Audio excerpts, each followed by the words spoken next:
Alaikum. Welcome to Feast of Tabernacles 1991.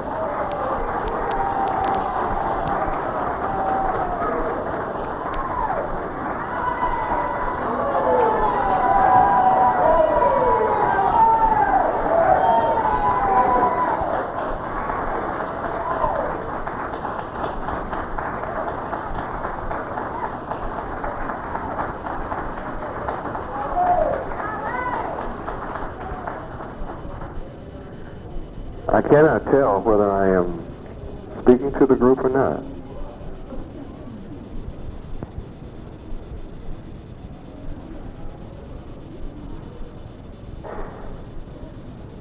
Maybe I'll hang up, call again.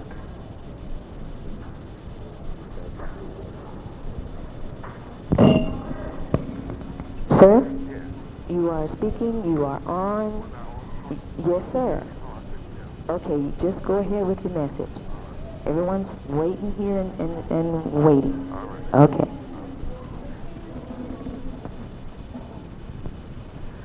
Once again, Shalom Alaikum and welcome to Feast of Tabernacles 1991.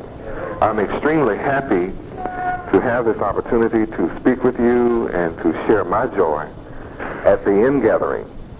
Most assuredly, this is the ingathering, and Yahweh, my Father, is using me in my incarceration and through my incarceration to reach the Godhead, to reach the dead, to carry out my mission of resurrecting the dead.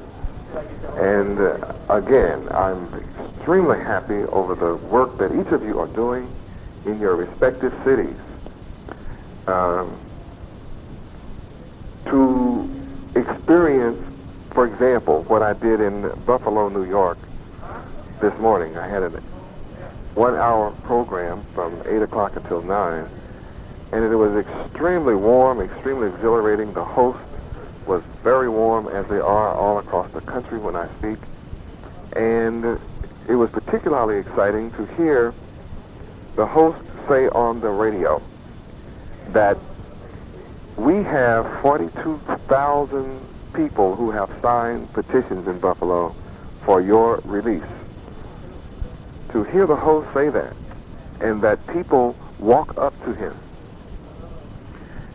all over the city and ask, how is Yahweh ben Yahweh?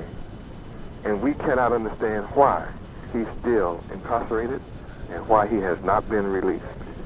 This is coming from the people, and they are anxious for me to come to their city.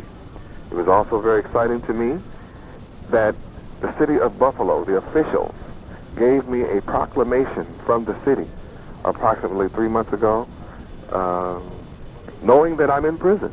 They gave me a proclamation from the city commending me on the work that I have done among you here in this country in the resurrection process. So what I want to do is certainly bring out to you a common theme this tabernacle, and that is speak to you briefly on the dry bones. We, the so-called black man of America, are certainly the dry bones. And the Spirit of the Lord Yahweh is upon me to be in your midst, to walk around in your midst, and to make an assessment as to whether or not you can live. I am certainly aware of the fact that this valley called America is full of dry bones. And Yahweh is the one, my Father, Yahweh, is responsible for me passing round about you, such as I did in the 1984-85 tour, as well as the circuits that I have made teaching you how to move from poverty to riches, moving round about you. And I discovered that there were more of you in America than the census admits. I had my personal reasons for going around, and I wanted to know personally how many of our people were in this country. And in going around, I discovered in the major cities of America, we are those cities, and that our slave masters constitute what is called the suburbs. I also understood that we were 30 million by their account for the last 50 years. In other words, we had never grown. And I thought they should have at least had 30 million and 15. Since my mother had 15 children, we should have certainly grown by 15 out of 50 years.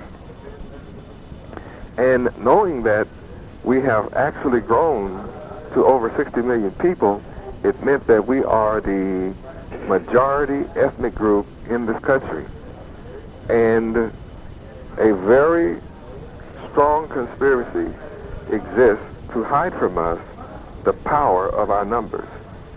And of course, I have revealed to you the reason for that concealment. The reason is to keep you from feeling a sense of power, of knowing that how urgent it would be and how beautiful it would be to dwell together in unity and come to power. You would be the rulers in the country, without any question about that. So my incarceration has caused me to reveal to you and to the world that we are 60 million strong. Not 60 million weak, but 60 million strong. That's one of the reasons that the war on drugs, and it's synonymous with eliminating the young black men from our streets all over this country. I'm here in prison, and I can see the ratio. I can see that they have trapped our men in here between the ages of 18 and 30. It's us. Millions of our people are in prison behind the game of war on drugs. I'm going to share with you during the week also St. John chapter 12, verse 31, letting you know that the real theme this week is now is the judgment of this world, and the prince of this world shall be cast out. That is the theme. Now is the judgment of this world.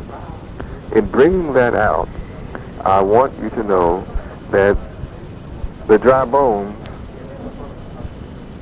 is essential to our rise as a people. And you must catch the vision of the dry bones.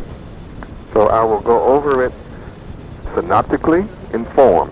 I will not go over it in its depth. I'll save that for my coming out. In the meantime, I want you to know that Yahweh has caused me and is the causer of me passing among you throughout this country. It's a fact that our people's minds are very dry. That means they're bleached out, without form, they're void, full of chaos, full of confusion. And it's this fact that we are in darkness, that we are unable to make a move to benefit ourselves, our family, or this country. And we are going to remain that way so long as we're outside the knowledge of Yahweh. Those four letters, Yahweh, constitute all the power that exists. Within this name is all power. There is no limit to the power of Yahweh, and it's concentrated in his name. It's so powerful that when I started teaching you the name, I started going in a concentrated form perhaps 4 years ago. And Yahweh put it up on me to wait to a future time to begin to teach you the actual knowledge of the name. The reason I withheld teaching you the knowledge of the name is because there were too many hypocrites, unbelievers, disbelievers sitting among us, and the people for whom it was intended would miss that blessing. My Father Yahweh has spoken to me and caused me to ask you a question. Can these dry bones live? Certainly, when you look at the condition of our people in America, that's a good question, and it would cause any rational person to say, there's just really no hope. How in the world can these dry bones so-called blacks of America live. And this is the response, oh, you hey, wah, hey, only you know. Now, that's not an escape hat. It's just a fact that who would know besides Yahweh himself? Now, I need you to turn to St. John chapter 5, verse 21. St. John chapter 5, verses 21.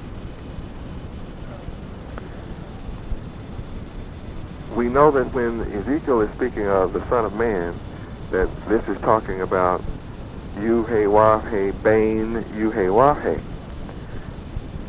Let's read. For as the Father raiseth up the dead, and quickeneth them, even so the Son quickeneth whom he will. Now, what we're seeing here is that it's really up to me. It's within my will as to when the dead is raised, how the dead is raised. Also, it's within my power to raise the dead. Notice that both the Father and Son are involved in the process. So the conversation in Ezekiel chapter 37 is between the Father and the Son. The Father, Yahweh, is asking Yahweh, Bain, Yahweh, this question, can the dry bones live? And the fact that I am born in your midst and living in your midst, having come through the seed of Abraham, the same as you, is a very perplexing question. And if I were not raised by my Father from the dead, I wouldn't be able to have any faith in answering that question. But the fact that my Father, Yahweh, has raised me from the dead, then I can answer the question and cause your spirit to be quickened. And I want you to pay very close attention to this message tonight, and I want you to also make certain you get this tape and you play it and you share it with the dead. Don't try to interpret it, just simply share it. I would also like for you to turn to 2 Corinthians chapter 1, verse 9. 2 Corinthians chapter 1, verse 9. And it says, but we had the sentence of death in ourselves, that we should not trust in ourselves, but in Yahweh, which raises the dead, who delivers us, in verse 10, from so great a death, and does deliver, in whom we trust that he will yet deliver us. Isn't this something to look at? Here, we have the sentence of death in ourselves. This lets you know that you are the walking dead, the living dead. As the dead, you are speaking and talking, and you have to come to a consciousness. This is what is being expressed here in Ezekiel chapter 37 in verse 3, is we must come to a consciousness. I have certainly come to the consciousness that the sentence of death is in ourselves. And when did this happen? When we broke the laws, when you broke the laws in the garden, the sentence of death took place within yourself. Where within yourself? Within your mind. This means that you died spiritually and mentally. You lost all your consciousness of Yahweh and his laws. You simultaneously lost your rulership in the garden. So perhaps I will touch a little on the garden before this week is out and share some startling news with you, which I have shared with our illustrious attorney, Wendy Rush. And if I get to that point this week, then you too will be shocked again. In the meantime, that information I have shared with her about the garden, which I have never taught you or revealed to you in 12 years. But the most important thing that you can think of now is to remember the mystery of verse 3, Ezekiel chapter 37, verse 3, is that you have the sentence of death in yourself, and it would last 6,000 years. According to the solar calendar, we are now 5,995 years into the sentence. This almost makes me have to tell you something from the garden now. And I guess I will just touch it synoptically for a moment. In Genesis chapter 3, verse 15, in Genesis chapter 3, verse 15, is evidence of the first trial in the history of 6,000 years. The first trial on earth took place in Genesis chapter 3, verse 15. And in this trial, Yahweh gave out various sentences, one to Lucifer, one to Eve, and one to Adam. Now, of course, I will speak on those sentences later, because though I tell you that, and though you turn to that scripture and look at it, you still will not be able to see the various sentences that took place, the trial that took place, and all about the complexity of this trial. Just know that it's a shock perhaps to your mind right now to know that that is the whole essence of an entire trial that took place, the first trial that took place. In the meantime, that when it speaks of the sentence here in 2 Corinthians, chapter 1, verse 9, I want you to understand that that sentence took place in the garden in chapter 3. And that's where the trial was held. I'm sure that that's shocking to your mind, but this is a part of the process of your resurrection from the dry bones to live. Because the question here was, my father, Yahweh, asked me, as the Son of Man, can these bones live? Can the so-called black men of America live? Can they live? Will they ever live? Will they ever be restored to a people, to become a family, as all the other nations on the earth are family?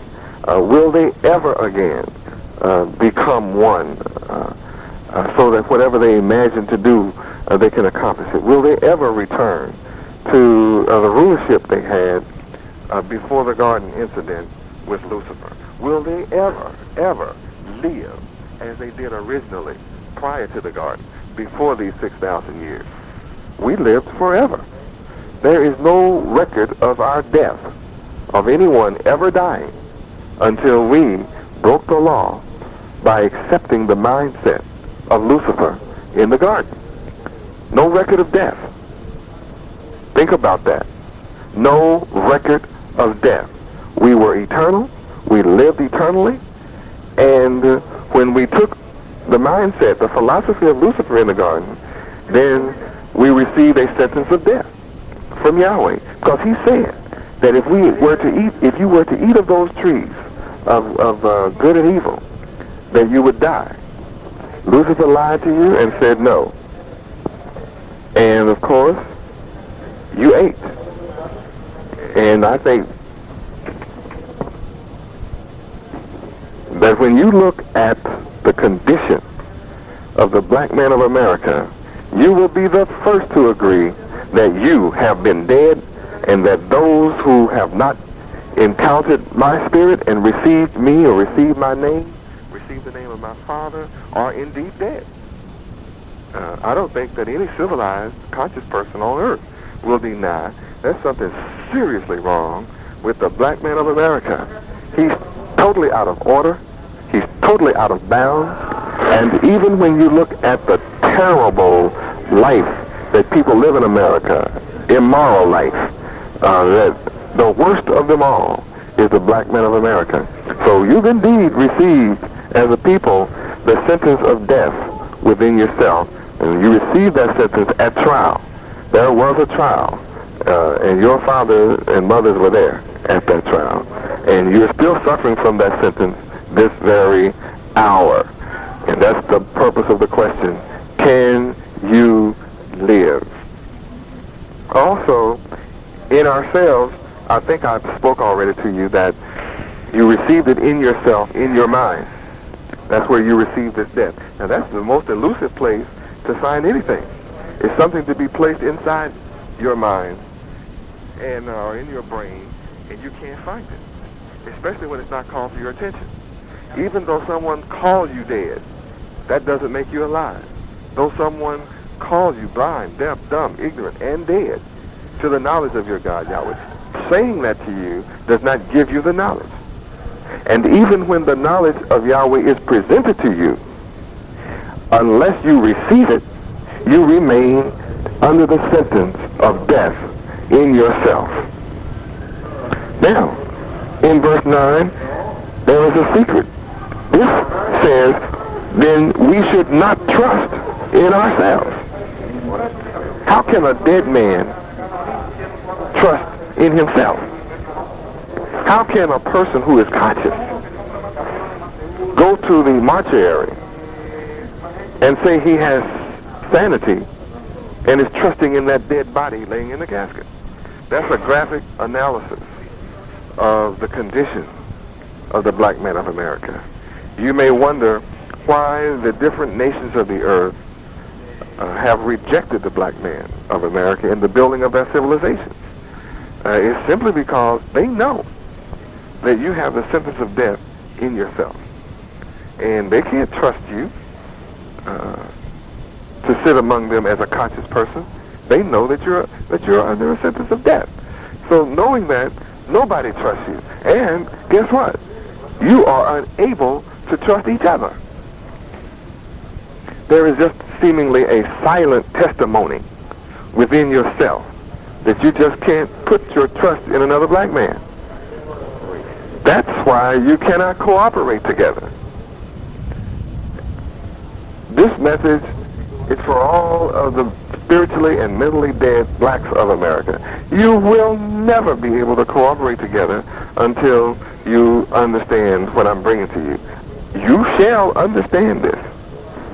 You shall understand this message. And the 60 million jawbones, you shall live.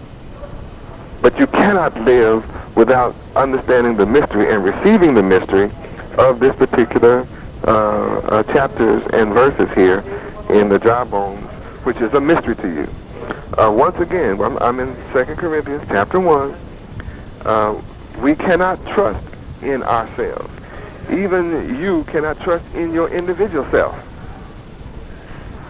Being blind, deaf, dumb, ignorant, and dead, having a sentence of death inside your mind, and you've been unable to shake off and gain the victory over death. See, you have to be able to gain the victory over the death and gain victory over the grave that you live in. And be able to put your bones back together. And until you gain that victory, then you are a victim of death. So here we said, we can't trust in ourselves, but we must trust in Yahweh, who raises the dead. It is Yahweh who raises the dead. And that's who we have to put our trust in. The one who has the power to raise the dead. And since we saw also that it is the Son who has this power, getting it from the Father, that we are to put our trust. So since it is Yahweh that is raising the dead and has the power to raise the dead, then that's who you put your trust in. And as you put your trust in Yahweh, then you will regain your power. You will regain your wealth. You will regain your morality. You will regain charity. You will regain your history. You will regain your culture. And I just love the series of Poverty to Riches as I watch it. Our national ambassador is doing a supreme job of bringing you our true culture, the world's best kept secret among us as a people.